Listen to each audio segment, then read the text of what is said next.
और मुल्क भर में सयाहत के शौकीन अफराद के लिए अच्छी खबर आ गई है। आपको बताएं कि सैर व तफरी के दौरान निजी होटल्स को महंगे किराए की अदायगी नहीं करना पड़ेगी। वजारत पोस्टल के मुल्क भर में कायम रेस्ट हाउस को आवाम के लिए खोल दिया गया है।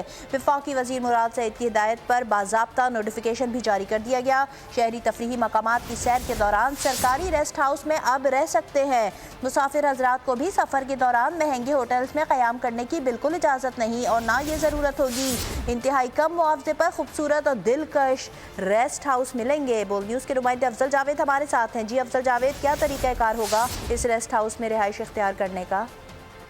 जी देखिए, वज़ीर-ए-आज़म इमरान खान की जो टूरिज्म पॉलिसी है उसको मद्देनजर रखते हुए वज़ारत पोस्टल सर्विसेज ने मुल्क भर में अपने कायम तमाम जो रेस्ट हाउसेज हैं उन्हें आवाम के लिए खोल दिया गया और इस हवाले से वफाकी वज़ीर जो हैं मुराद सईद, उनकी हिदायत पर जो है बाज़ाब्ता नोटिफिकेशन भी जारी कर दिया गया, जिसके तहत जो शहरी हैं वो तफरी मकामात की सैर के दौरान सरकारी रेस्ट हाउसेज में क़याम कर सकेंगे और साथ साथ जो मुसाफिर हजरात को भी जो है सफ़र के दौरान महंगे होटल्स में जो है क़याम करने की जरूरत नहीं पड़ेगी और इंतहाई कम मुआवजे पर जो है खूबसूरत और दिलकश जो रेस्ट हाउस हैं जो मुल्क भर में वज़ारत पोस्टल सर्विसेज की जानिब से कायम किए गए हैं उन्हें किया जाएगा और इंतहाई कम जो है इनके रेट रखे गए हैं। 1200 से लेकर 3000 रुपये के जो बीच हैं इन तमाम जो चाहते हैं वो इन पर काम कर सकेंगे और ये अहम एक फैसला किया गया है। अब फर्स्ट कम फर्स्ट सर्व की बुनियाद पर जो है इन तमाम रेस्ट हाउसेज पे बुकिंग की जाएगी और एक अच्छी कोशिश की गई है वज़ारत पोस्टल सर्विसेज की जानिब से, जहाँ सेहत की पॉलिसी को फ़रोग देने के लिए आसान शराइत पर जो है अब सेहत यहाँ तमाम जो मुकामात हैं वहाँ पर रिहाइश इख्तियार कर। अफजल जावेद, बहुत शुक्रिया आपका।